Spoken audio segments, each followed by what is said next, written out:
दुनिया भर में माहिरीन खबरदार कर रहे हैं कि जल्दबाजी में लॉकडाउन खत्म करने का फैसला नुकसानदेह होगा। कोरोना फिर से वापस आ सकता है, बड़ी तबाही मचा सकता है और ऐसा हो भी रहा है।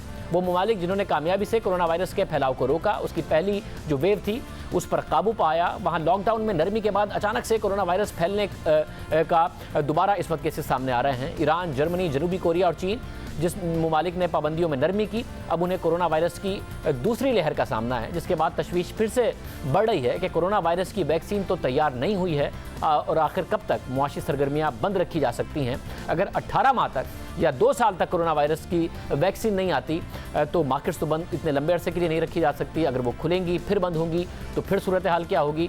इस सब पर इस वक्त माहिरीन परेशान है। जनूबी कोरिया, जहाँ कोरोना वायरस पर कामयाबी से काबू पा लिया गया था, गुज़िश्ता 1 माह से कोरोना की वजह से कोई हलाकत भी नहीं हुई। दुनिया में उसकी मिसालें दी जा रही थी, मगर जब लॉकडाउन में नरमी की गई तो कोरोना वायरस के नए केसेस वहाँ अचानक सामने आ गए हैं। जनूबी कोरिया में आज कोरोना वायरस के मुतासरीन की 1 माह की सबसे बड़ी तादाद सामने आई है। एक दिन में 35 केसेस सामने आए हैं। जनूबी कोरिया में कारोबार के साथ नाइट क्लब्स भी खोल दिए गए और अब तक जनूबी कोरिया के नाइट क्लब से 86 अफराद में कोरोना वायरस की तस्दीक हो गई है और ये क्लब्स इस वक्त कोरिया में नए हॉटस्पॉट्स बन गए हैं, जिसके बाद कोरिया की हुकूमत ने तमाम नाइट क्लब्स और शराब खानों की बंदिश के अहकाम जारी कर दिए हैं और अब एक बार फिर से हुकूमत पाबंदियाँ लगा रही है। इसी तरह चीन में एक बार फिर कोरोना वायरस के केसेस सामने आ रहे हैं। वुहान शहर को 76 दिन के सख्त लॉकडाउन के बाद खोला गया। 3 अप्रैल के बाद यानी 1 माह के बाद अब वहाँ एक बार फिर से 5 नए केसेस रिपोर्ट हुए हैं। ये वही शहर है जहाँ से कोरोना वायरस पूरी दुनिया में फैला था।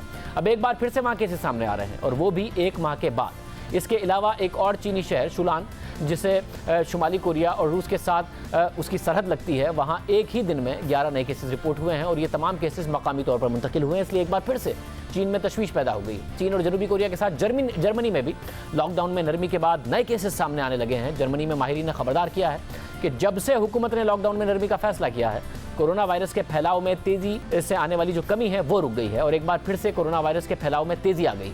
20 अप्रैल को जब जर्मन हुकूमत ने लॉकडाउन में नरमी का फैसला किया तो उस वक्त कोरोना वायरस के नए केसेस की तादाद 1000 रोज़ाना से कम हो गई थी, मगर अब ये तादाद एक बार फिर से 1200 से ज़ायद हो गई है। इसके बाद माहिरीन ने हुकूमत को खबरदार किया है कि अगर पाबंदियाँ ना लगाई गई तो जर्मनी में एक बार फिर से कोरोना वायरस फैलने लगेगा। इसी तरह कोरोना वायरस ईरान में भी वापस आ गया है। ईरान ने 11 अप्रैल के बाद से आहिस्ता आहिस्ता लॉकडाउन में नरमी का फैसला किया, मसाजिद को भी खोलने का ऐलान किया गया, मगर फिर अब एक बार फिर से कोरोना वायरस के फैलाव की खबरें सामने आ रही हैं और एक दिन में 51 अमवात हुई हैं, जिसके बाद ईरान ने कुछ मखसूस इलाकों में दोबारा से पाबंदियाँ लगा दी हैं। ये वो ममालिक हैं जहाँ कोरोना वायरस ने तबाही मचाई, फिर पीक किया, उसके बाद जब केसेस की तादाद में और अमवात की तादाद में कमी आने लगी तो इन ममालिक ने लॉकडाउन में नरमी की, मगर एक दफ़ा फिर वहाँ पर केसेस सामने आना शुरू हो गए हैं, जिसकी वजह से सवाल उठ रहा है कि वो कौन सा लेवल होगा वैक्सीन आने से पहले जिसमें नरमी की जाए, अस्पतालों पर प्रेशर भी ना पड़े, कारोबार भी चल सके।